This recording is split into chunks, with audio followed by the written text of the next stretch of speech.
Hi there, I'm James Reynolds. Welcome to my studio. I am a sound engineer, mixer, producer and writer. I kind of flip between lots of them. Some of my clients, I've been doing the Soul Avengers for a lot of years and Hoxton Hawes. I have my own acts. I've got the Supermal, Public Symphony and Braun Reynolds, and I've got a few tech house acts, hats that I wear that I like to keep to myself. And today I'll be talking you through two totally different tracks. One is a remix I've just done for Destined Records, Matty Schwartz's label, who I believe you had in recently. And I'll show you some production techniques that I've used on that and kind of how I approached the remix for that. And then I'll show you just a straight mix job I got for Ireland for Tinchy Strider. For a forthcoming release he's got, and how I mixed it and how I approached my mix techniques and a bit of kind of mastering at the end.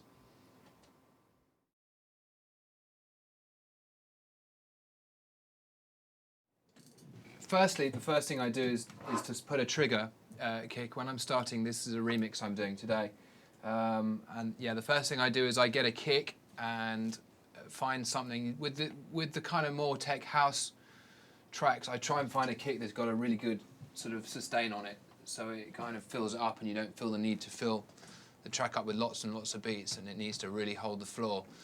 So I've gone for two today. That one, which you can't hear at all, that's because the master's muted.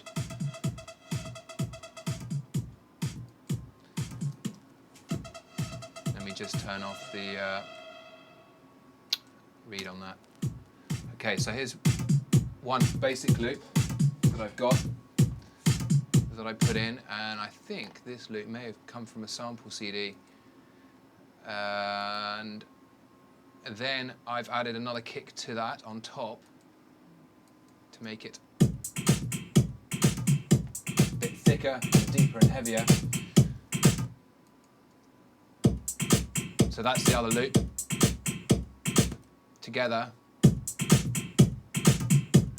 And the second loop, my second loop, which is kind of my predominant leading loop, I've put a magic box, which I absolutely love, called Character across it, which sort of plays with harmonics. I'm not entirely sure exactly what it does, but it's brilliant. You just have to push one button generally, and hey presto, your job's done. So great box, great bit of kit.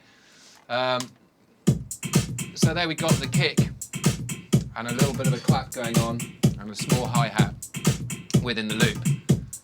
And then I make a copy of the kick itself and cut it down to make a trigger, which I then loop throughout the whole track. So over here you can see I've just got a straight kick, and I've turned the outputs on the trigger channel off and looped it. So that's now just running for me to sidechain compressors generally to just, to leave room, because it's really important with house music to leave lots of room for the kick and the bass to kind of come through. So if you're going to do a cluttered track, make sure you've got a sidechain compressor across the pads, just so it pulls down and leaves that little bit of room there. Next, I put a donk on it. No, I haven't really, but it could be mistaken as a donk, but it's a little kind of percussion groove. Generally with these I use a groove quantizer, which is either 16B or 16C. And that's that sound, and that just fits in with the kicks nicely to push it along a little bit. Then I've got Stylus Remix on the go as well, doing something that we can't hear at the moment. Solo it. Oh, here we go. So just creating kind of interesting textures within a loop. I think it's quite important when you do a house track that you try and make your drums have some sort of identity, so they don't just get lost in the kind of great wash with all the other house tracks. So it's good to put sort of identifying features in. So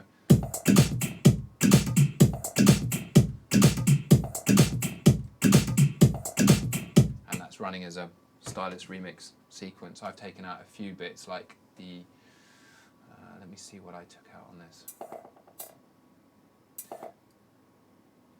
I took out these parts, those little kind of rolls.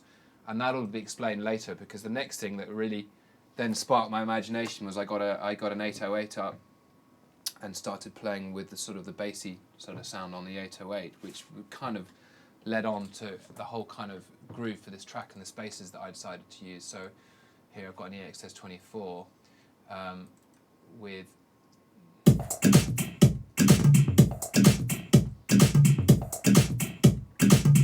if I make that bigger so you can see it, that is just simply going that on the end of around the loop the whole time. It creates that nice sort of deep groove on the bottom end.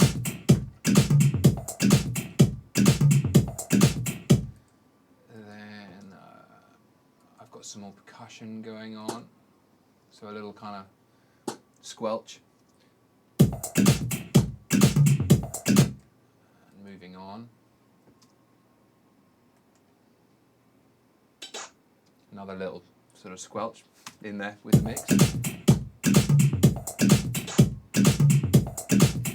And with stuff like this, with this sound here, I find it important to place things so they're not all sounding cluttered in the same place. So with this little squelchy sound, I've put a spreader on it, just the basic Logic spreader, to make it sort of sit very wide in the speakers, because it's really nice if you've got a kind of kick drum going down the middle to have some percussion-y bits, just creating the kind of the dynamics with the whole drum pattern. And then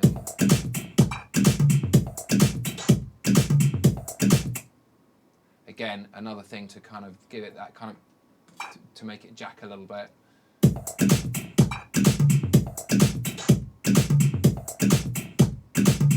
Again, that's been treated and is quite wide.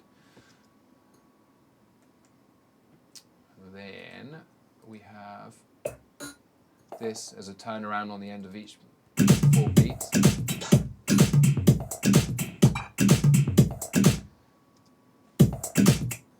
then see a lot of these parts that I'm doing towards the end are just little bits. They're not continuous, just to kind of make it interesting in different places over the. I generally work over 8 bars. And sort of, put different parts at the end of, maybe the 4th bar and the 8th bar, just to sort of make the whole loop feel like it's sort of evolving a little bit. And then last but not least, a little kind of snare pattern going on. So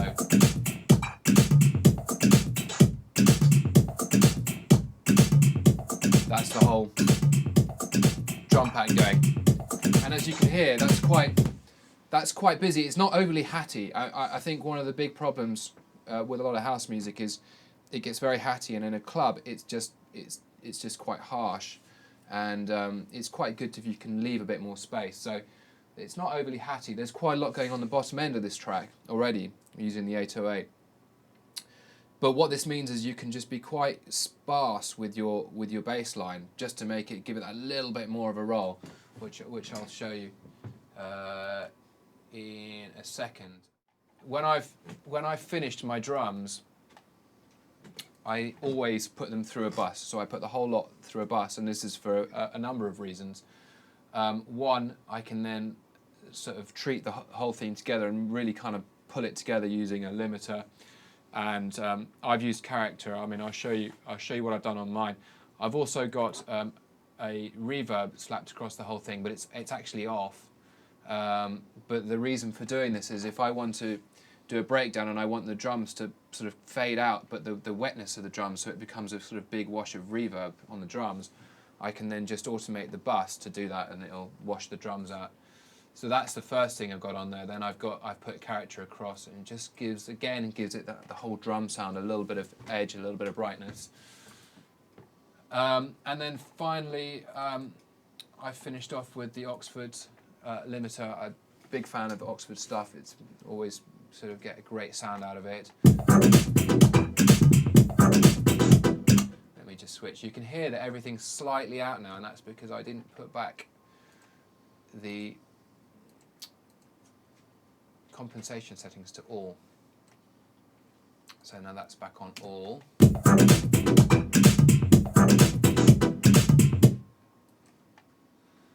just take out the stabs quickly.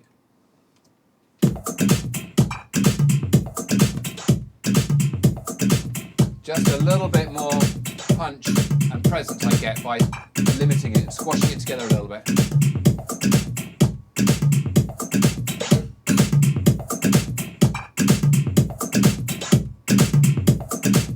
On the aux limiter, you've got a button called Enhance, which it does exactly what it says. It enhances it and sort of gives it again more presence. So I use that. I mean, I tend to use them quite sparingly. I don't like to squash the life out of things. But anyway, so that's the drum bus, and then I've got a drum bus up here now on my actual arrange window, so I can then automate things in as I'm going along, take them down. I've also on my bus, which is I bypass it and then put it on and bypass it after the reverb. I've got the Simplon, which is a filter, so I can filter the drums, the top end off or the bottom end off, just to create dynamics. Because when, especially again with tech house, if you're using kind of only a few elements, you've really got to work those elements, and that means you create changes in the sound the whole time, whether it's dropping the bottom end out and then slamming it back in, or doing all these sort of tricks just to make it sound like it's kind of renewing itself.